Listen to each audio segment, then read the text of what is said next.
Okay, everybody, since we didn't have a chance to read at school today, here we go. We're reading chapters 23 through 28. Chapter 23, the title is A Letter from Gus, page 81. A collection of Gus's postcards and letters was kept in a blue bowl in the living room. Every now and then, when Louis or his parents were especially missing Gus, they would select one to reread. Louis chose one addressed to him to take up to his room. Hey, Louis, I miss you. I miss you, Louis. Are you getting older? Don't get too old before I come home, okay? I wish I could be there to see you and Mom and Dad. I miss home. What's this I hear about a donkey? Really? A donkey? Today, I ate a snake. Really? I had to kill it and cook it and eat it. Don't tell Mom. Remember me, Gus. Lou read the letter while lying on Gus's bed. When he finished, he pretended he was Gus lying there.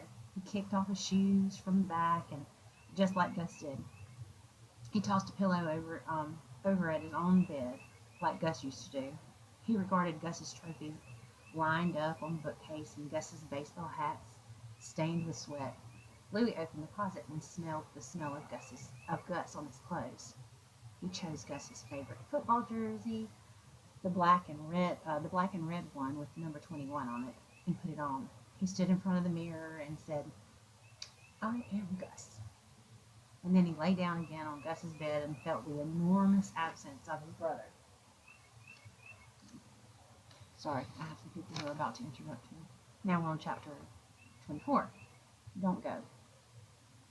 With the arrival of warmer days and nights, Winslow was now kept in a pen attached to the garage. Louis's father had fashioned an overhang that extended from the garage roof, and he had enclosed part of the pen to give Winslow shelter from the wind and rain and sun.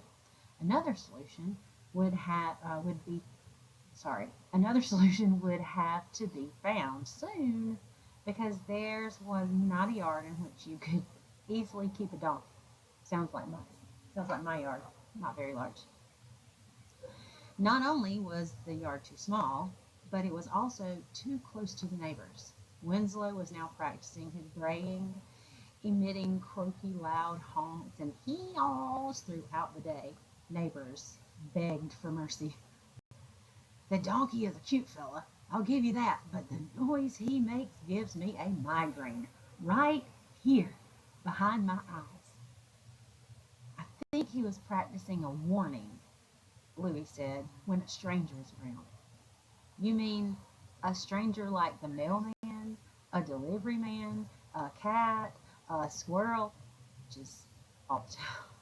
Sometimes he seems to be, singing, one neighbor said. I've noticed that, Louis agreed. But it's awful singing. If that's singing, then he needs some lessons.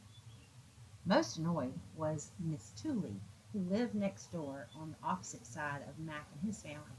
Miss Tooley had never been friendly, so it was not a surprise that she would complain.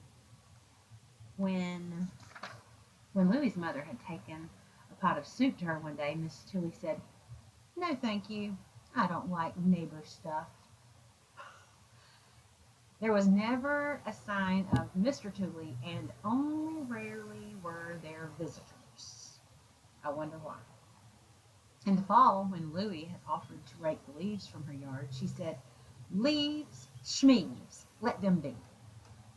In the winter, when Louis had finished shoveling their own sidewalk, he carried on shoveling Mrs. Tooley's. She opened the door and said, "I'm not paying you." "That's okay. So stop it." Hmm. Now Mrs. Tooley complained about Winslow.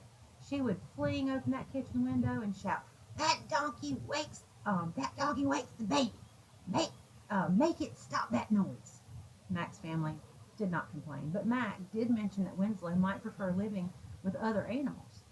"What about your Uncle Pete's farm? Isn't that where the donkey came from in the first place?" Louis could not bear the thought of Winslow leaving. Who would look after him as well as he did? What if Winslow got sick again? What if Winslow thought Louie was abandoning him?